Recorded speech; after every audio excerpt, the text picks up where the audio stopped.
রান্নার নতুন আর একটা ভিডিওতে তোমাদের অনেক স্বাগত। তো দেখো, প্রথমেই মশলার বাটি নিয়ে হাজির হলাম।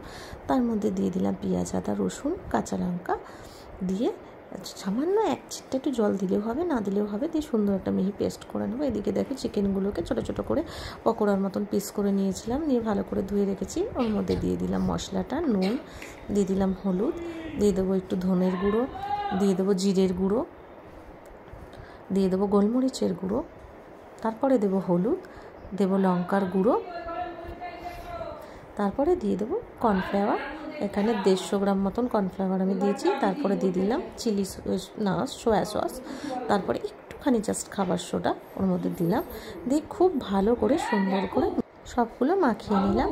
তারপরে এর মধ্যে আমি আরও 1 কাপ সুজি দিয়ে দেবো, দিয়ে খুব ভালো করে ওটাকেও মিক্সড করে নেব। করে দিয়ে আমি 1.5 থেকে 2 ঘন্টা মতন এটাকে রেখে দেবো। নর্মালেও রাখতে পারো বা ফ্রিজে রাখতে পারো। রেখে দেওয়ার পর তারপরে আমি দেখো 1.5 ঘন্টা পর এটা বার করে নিয়েছি। নিয়ে এরপর ভালো করে আবারও একটু মিক্সড করে নিলাম। আর কড়াইয়ের মধ্যে সাদা তেল গরম করতে দিয়ে দিয়েছি। দিয়ে এবার টুকরা টুকরা করে সব ভেজে নেব। তো যাই হোক, এই ভাজাটা আমি 2 রকমভাবে ভাজবো। একটা ডাইরেক্ট এমনি নর্মাল ওখান থেকে তুলে নিয়ে ভেজে নিলাম, সেটাও খেতে সুন্দর। আর এই পকোড়াটা খেতে সত্যিই খুব সুন্দর হয়েছিল, সবাই বলছিল, কারণ অনেকে মিলে খেয়েছি তো, অনেক পকোড়া ছিল।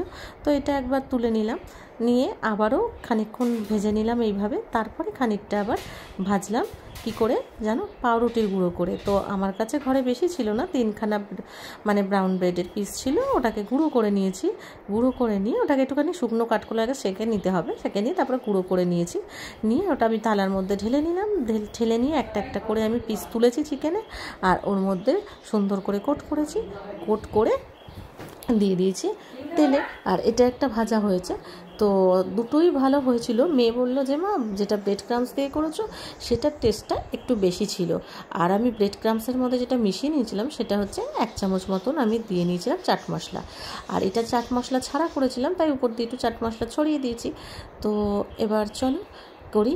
তো এবার করব ওই গুঁড়ো দিয়ে, গুঁড়োর মধ্যে লাগালাম, মানে পাউরুটির গুঁড়োর মধ্যে তুললাম, এক একটা পিস কোট করলাম, কোট করে করে ভেজে নিলাম।